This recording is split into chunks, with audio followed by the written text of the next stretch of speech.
Queens, empresses, consorts, still smiling beside men who believed they were chosen by fate. Still balancing public adoration and private loneliness.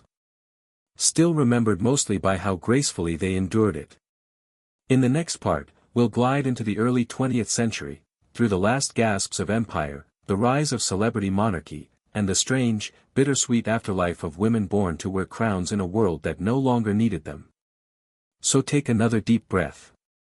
The wars are coming, but for now, we're just drifting, through perfume, candlelight, and the faint sound of empires cracking. Carlotta sailed to Europe to beg for help from Napoleon III and Pope Pius IX. Both politely declined. The stress broke her mind. She suffered a nervous collapse in Rome, convinced assassins were chasing her and that her food was poisoned. She never recovered. Maximilian was captured and executed by firing squad in 1867. Carlotta lived on for 60 more years, alone, delusional, wandering her Belgian palace, still believing she was Empress of Mexico. She died in 1927, outliving everyone who had ever sent her there. The empire was gone. The dream had evaporated. Only the title remained, and even that, she had to repeat to herself to remember it was real. Let's drift quietly now, out of the 19th century. The world is modernizing, telephones are ringing, factories are humming, and royalty is starting to look more like theater than destiny.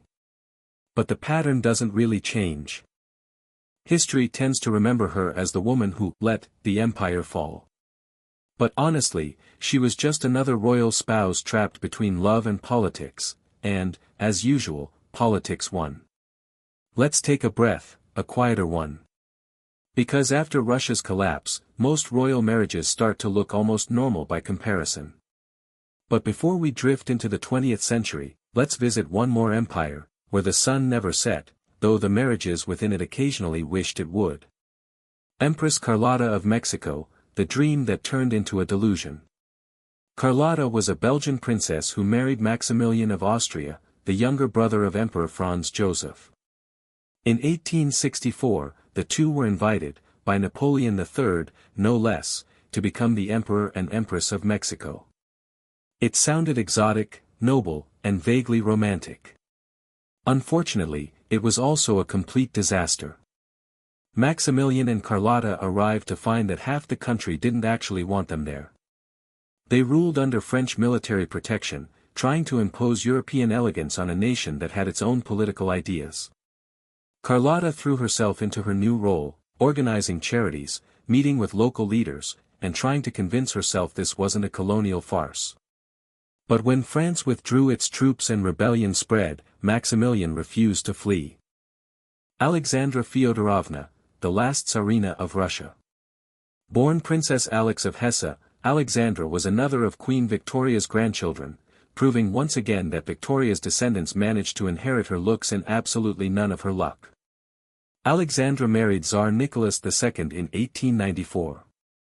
It was a love match, which, for the Romanovs, was already a bad omen. She adored her husband and believed fiercely in his divine right to rule. Unfortunately, Nicholas was a sweet man with the political instincts of a teacup. When their only son, Alexei, was born with hemophilia, Alexandra's entire world collapsed into fear and secrecy. Desperate to protect him, she turned to mystics and healers, eventually landing on Grigory Rasputin, the wandering holy man with questionable hygiene and very confident eyes. Rasputin seemed to help the boy, so Alexandra clung to him. The court despised him. Rumors exploded. The Tsarina was accused of everything from treason to hypnosis. As Russia crumbled under war and revolution, Alexandra retreated further into her faith and family, convinced that God would save them. He didn't. In 1918, she, Nicholas, and their children were executed by the Bolsheviks. Her letters reveal a woman who was fragile, devoted, and catastrophically naive, not a villain, just a woman who mistook loyalty for destiny. At 16, she accompanied her older sister to meet Emperor Franz Joseph, who was supposed to propose to the sister. Instead, he fell in love with Cece, because she was pretty, shy, and dramatically unprepared for imperial life. Their wedding was beautiful. Their marriage wasn't. Sisi hated the rigid court etiquette, the endless rules, and her controlling mother-in-law, Archduchess Sophie. She spent much of her life trying to escape, traveling endlessly, horseback riding, dieting obsessively, and writing melancholy poetry about how trapped she felt. Franz Joseph adored her, in his quiet bureaucratic way. But Sisi never adapted. She became Europe's most glamorous recluse, adored by the public, miserable in private. Her later years were marked by personal tragedy. The suicide of her only son, Crown Prince Rudolf, shattered her. She withdrew almost entirely from public life, walking for miles each day to outrun her own grief. In 1898, she was assassinated in Geneva by an anarchist who didn't even know who she was, just a random act of violence that ended one of Europe's saddest fairy tales. Today, she's remembered mostly for her waistline, her hair, and her melancholy. Which feels about right for a 19th-century empress, remembered for appearances, forgotten for everything else. Let's drift east again, to a court that made all others look like amateur hour when it came to drama. Eugenie became a fashion icon, dictating trends across Europe. She made crinolines enormous, revived the Spanish mantilla, and inspired enough perfume sales to count as an industry. But she also involved herself in politics, especially religious and colonial issues, in ways that made her husband's ministers very nervous. When Napoleon III's empire began to crumble, Eugenie found herself acting as regent during the Franco-Prussian War. Which, as it turned out, was not the ideal time to be a glamorous monarch. Paris fell. The empire collapsed. Napoleon was captured. Eugenie fled the palace disguised in black, carrying only a small handbag and a lot of disbelief. She escaped to England, where Queen Victoria, ever the compassionate fellow widow in progress, offered her sanctuary. Eugenie lived out her days in exile, outliving both her husband and her only son. By the time she died, in 1920, France had gone through 2 more revolutions. She remained graceful, quiet, and impeccably dressed, the last echo of a vanished empire. Let's float now toward Austria, a country that seems genetically incapable of producing emotionally stable royalty. Empress Elizabeth of Austria, the reluctant fairy tale. Elizabeth, better known as Sisi, was a Bavarian duchess who accidentally became Empress of Austria. And yet, she was still technically one of the most powerful women on earth. She just didn't really use that power. She signed documents, raised children, and let her prime ministers handle the actual governing. In the end, Victoria ruled for 63 years, long enough to see trains, telegraphs, telephones, and the first cars. But she never escaped the shadow of Albert. The conqueror of hearts, it seems, was the only man she let conquer her. Let's drift across the channel now, to France. Because if Britain perfected the art of repression, France specialized in theatrical collapse. Empress Eugenie, the glamorous ghost of the Second Empire. Eugenie de Montijo was born in Spain, raised in Paris, and blessed with the kind of beauty that could stop carriages. She met Napoleon III, the nephew of Napoleon Bonaparte, at a ball, because of course she did. He fell in love instantly, proposed repeatedly, and was politely ignored until she finally agreed. Their marriage in 1853 was the stuff of fairy tales, fireworks, processions, jewels that could probably fund a small war. But beneath the glitter, things were complicated.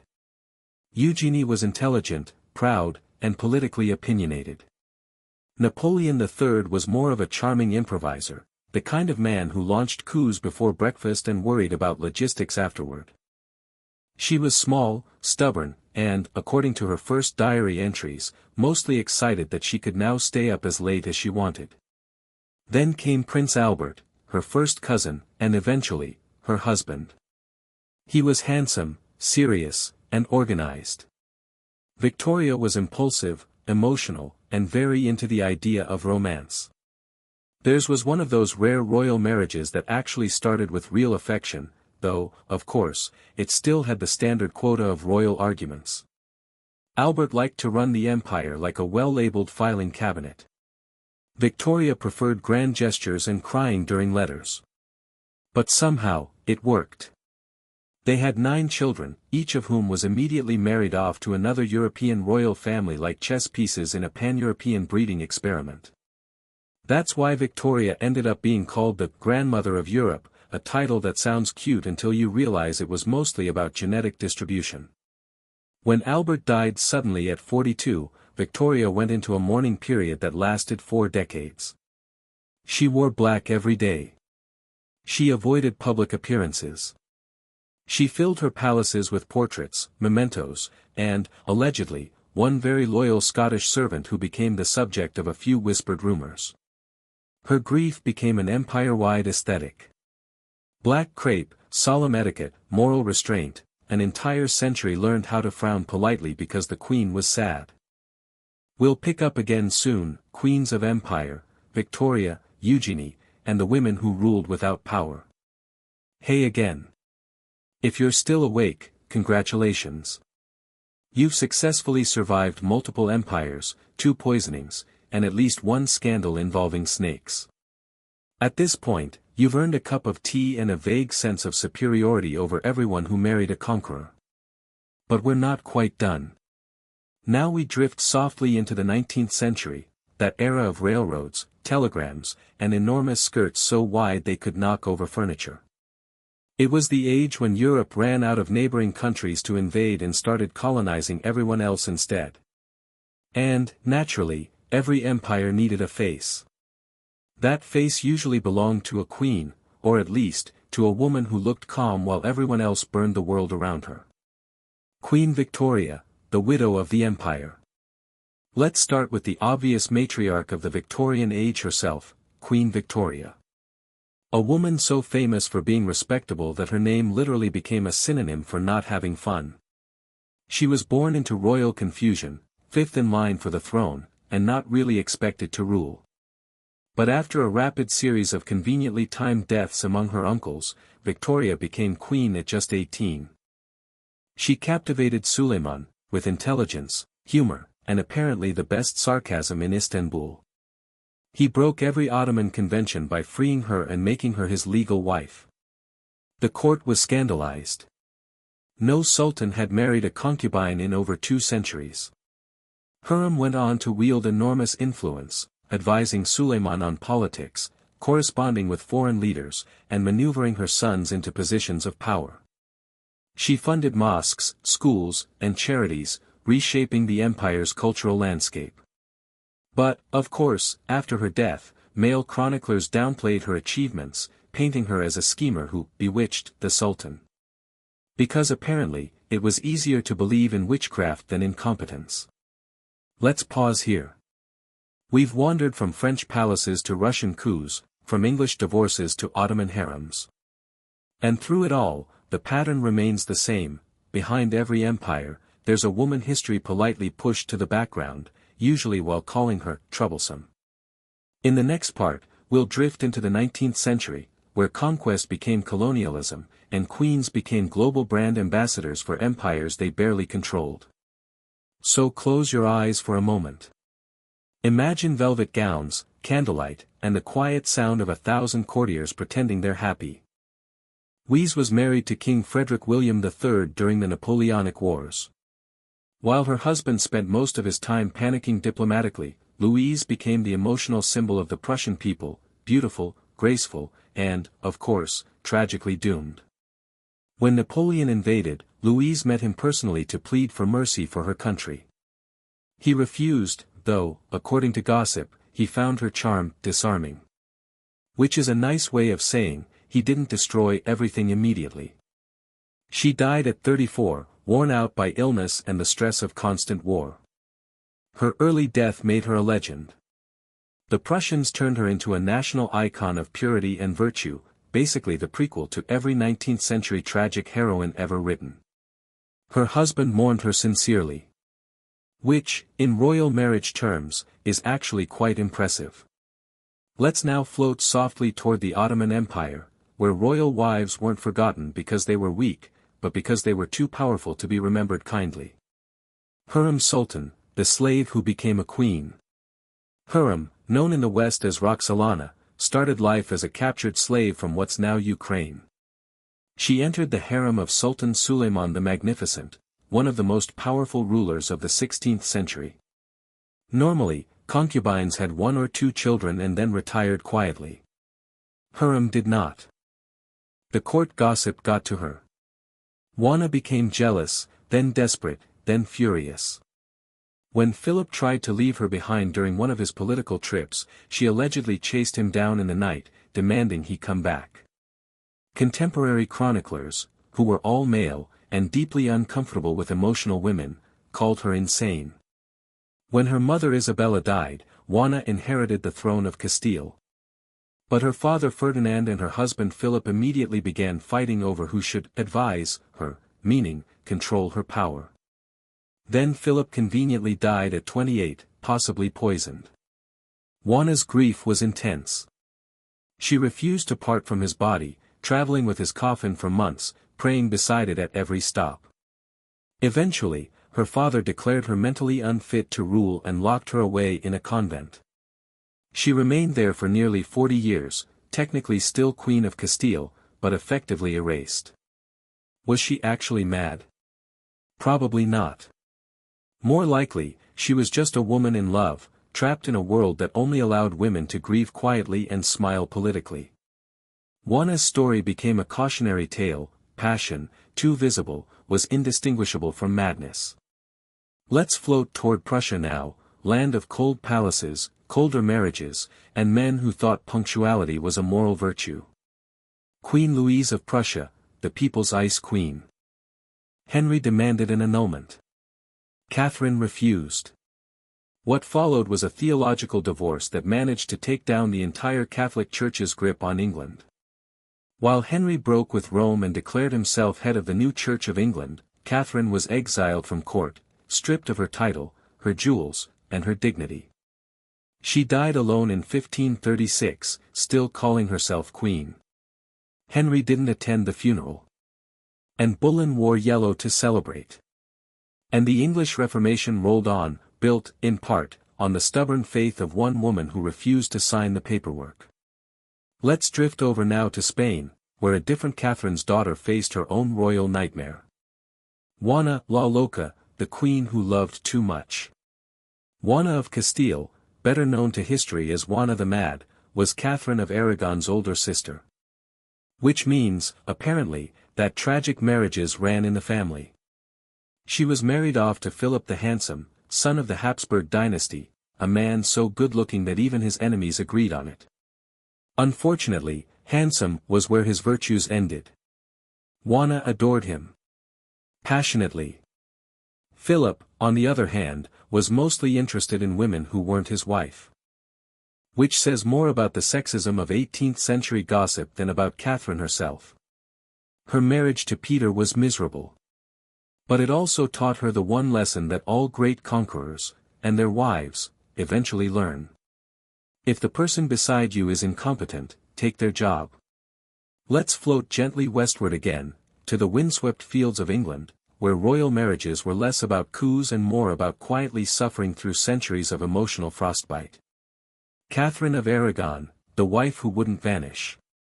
If there's a royal wife who deserves a standing ovation for endurance, it's Catherine of Aragon. She was born a Spanish princess, the daughter of Ferdinand and Isabella, yes, the same ones who funded Columbus. Catherine first came to England to marry Prince Arthur, the eldest son of Henry VII. Arthur died a few months later, possibly of the Tudor family's favorite pastime, mysterious fever. So Catherine spent years in diplomatic limbo, technically a widow, technically not allowed to go home, and living on dwindling allowances in damp English castles. Eventually, she married Arthur's younger brother, Henry VIII, after much papal paperwork confirming that, no, her first marriage hadn't been fully consummated. Which is probably not a conversation you ever want to have with the Pope. For nearly 20 years, Catherine was everything a Tudor queen was supposed to be: pious, gracious, and endlessly pregnant. Unfortunately, only one of her children, Princess Mary, survived infancy. When Catherine reached her 40s, Henry decided he needed a male heir. And, as it turned out, a new wife. Her name was Anne Boleyn, and Catherine's long, loyal service suddenly counted for nothing. The Romanov court was not exactly welcoming. Her new husband was immature, erratic, and reportedly obsessed with toy soldiers. He also didn't seem particularly interested in his wife, or women in general. Catherine spent her nights reading Voltaire and practicing her Russian while Peter played with his dolls and pretended to invade Prussia. It was, by all accounts, a deeply awkward marriage. After years of neglect, and zero progress on the produce an heir front, Catherine decided to take matters into her own hands. She cultivated allies in the military, charmed the nobility, and, most importantly, found herself a few discreet lovers. One of them, a certain Orlov, would later help her stage a coup. When Peter finally became emperor, Catherine overthrew him within months. He was forced to abdicate and conveniently died soon after, of natural causes, according to the most suspicious autopsy in Russian history. Catherine then ruled Russia for 34 years, one of the longest reigns in the empire's history. She modernized the government, expanded the borders, and wrote philosophical essays while still finding time for a steady rotation of much younger boyfriends. And yet, in popular culture, she's remembered for, well, rumors involving horses. They married in 1796. She was 6 years older, and already world-weary in a way that Napoleon found irresistible, until he didn't. While he was off conquering Italy, Josephine spent her time in Paris accumulating debts and, allegedly, admirers. When Napoleon found out, he wrote her several angry letters and then started having affairs of his own. Their marriage became a masterpiece of mutual disappointment. But when he crowned himself emperor in 1804, he insisted she stand beside him as empress. She did, radiant and composed, while he theatrically placed the crown on his own head, because humility was not one of his conquests. Josephine couldn't give him an heir, though. And for Napoleon, that was basically the historical equivalent of forgetting to hit save on the empire. In 1810, he divorced her, publicly, tearfully, and strategically, so he could marry an Austrian princess who might provide him with a baby. To his credit, he gave Josephine titles, money, and a palace full of roses. She spent her last years gardening, collecting exotic plants, and occasionally receiving awkward visits from foreign dignitaries who still called her empress. She died in 1814, ironically, the same year Napoleon's empire collapsed for the first time. He later said she was the only woman he ever truly loved. Which, if true, makes his timing even worse. Let's drift north now, to Russia, where the art of marrying power often involved a touch more murder, and a lot more fur. Catherine the Great, the empress who married the wrong Peter. Catherine the Great didn't start out Russian. She was born Sophie of Anhalt-Zerbst, a minor German princess from a family so obscure they were practically decorative. At 16, she was invited to Russia to marry the heir to the throne, Grand Duke Peter. Josephine de Beauharnais, the empress who outgrew her emperor. Let's start with the obvious one. Napoleon Bonaparte, the man who conquered most of Europe and then lost it all because Russia exists. But before he was Napoleon the Emperor, he was just a lovesick general writing unhinged letters to a woman named Josephine. Josephine was born Marie-Joseph Rose Tacher de la Pagerie, because French names are legally required to take at least 4 breaths to pronounce. She came from a Creole family in Martinique, married young, and moved to France, just in time for the revolution to decapitate her husband. After spending some time in prison herself, Josephine reinvented her life. By the time she met Napoleon, she was in her 30s, widowed, elegant, and already a fixture of Parisian high society. Napoleon, by contrast, was awkward, ambitious, and slightly damp with ego. He fell madly in love. He wrote her endless letters that could generously be described as emotionally unfiltered. Things like, "I awake full of you. Your portrait and the intoxicating evening last night leave my senses in turmoil." And, less romantically, "Don't bathe, I love your natural scent." Which, sure. Nothing says eternal devotion like a 1790s hygiene request. She died young, at 39, after childbirth, because, of course, that was the most common way for women to exit history in the Renaissance. Today, historians have mostly cleared her of the worst rumors, the incest, the poisonings, the scandalous orgies. Turns out she was just, competent. Intelligent. Unlucky. Married to ambition, in every sense. We'll pause here, because, yes, there are plenty more royal wives to quietly mourn, mock, and admire.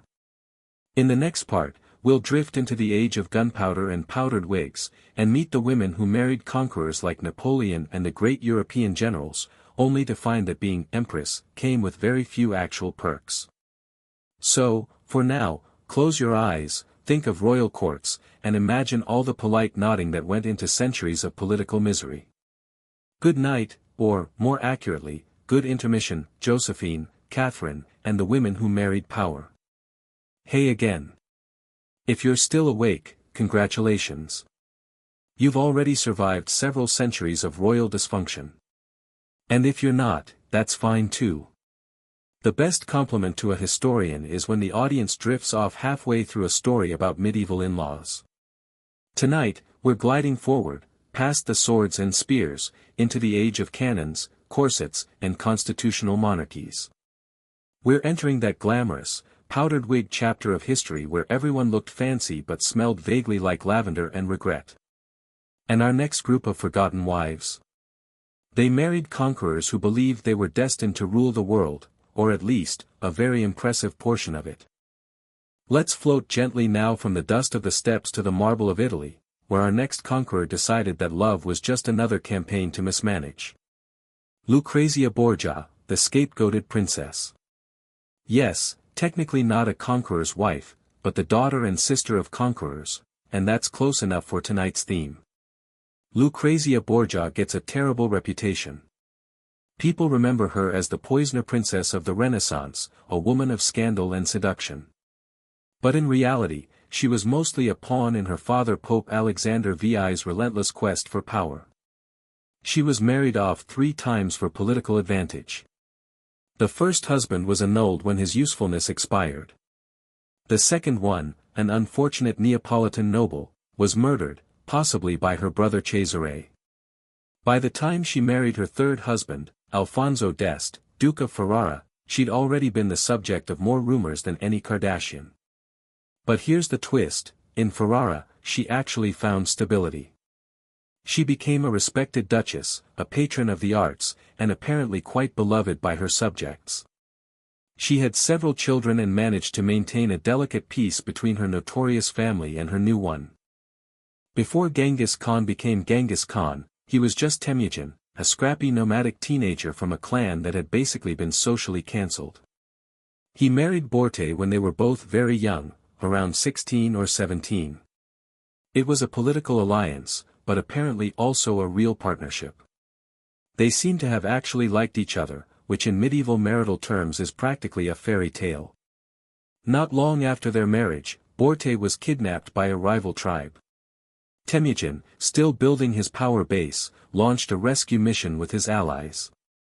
He succeeded, but the experience left a mark, not least because Borte gave birth soon after, and no one could be entirely sure of the child's paternity. Temujin didn't seem to care. He accepted the child, Joki, as his own, though later, their other sons never fully did. That ambiguity haunted the family for decades and even influenced the Mongol Empire's eventual divisions. But through all of it, Borte remained at his side, his senior wife, his advisor, and mother of his heirs. She managed the home camp, handled diplomacy among the wives and concubines, and maintained order while her husband was off, well, destroying Eurasia. And yet, when people list the great figures of Mongol history, her name barely appears. No grand mausoleum, no epic saga. Just a quiet footnote, Borte, first wife of Genghis Khan. It's a little sad, but also kind of fitting. Her strength was the quiet kind, the sort that held the empire together while everyone else was busy breaking things. Her first husband, Louis VII, was pious, anxious, and spectacularly ill-suited to Eleanor's temperament. She was witty, worldly, and fond of the finer things. Louis was the kind of guy who would apologize to God after eating dessert. They went on crusade together, which sounds romantic, until you remember that crusades were basically long, dusty road trips full of starvation, heatstroke, and angry monks. When they came back, their marriage collapsed faster than medieval hygiene standards. Eleanor had the marriage annulled, citing consanguinity, which was medieval legal speak for, we're too related to make this work, though it didn't seem to bother anyone else in her family tree. She then immediately married Henry Plantagenet, who soon became King Henry II of England. Which was both a political masterstroke and the beginning of a domestic nightmare. Henry was brilliant, temperamental, and deeply unfaithful. Eleanor, equally brilliant and less tolerant, eventually helped her sons rebel against him. Because nothing says family bonding like treason.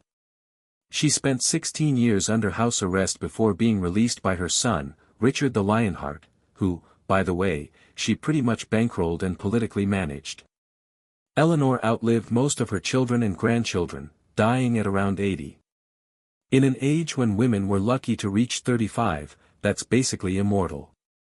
She's one of those rare, forgotten, wives who eventually refuse to stay forgotten. But her early years, as Queen of France, sidelined and dismissed, remind us how easily powerful women were written out of their own stories.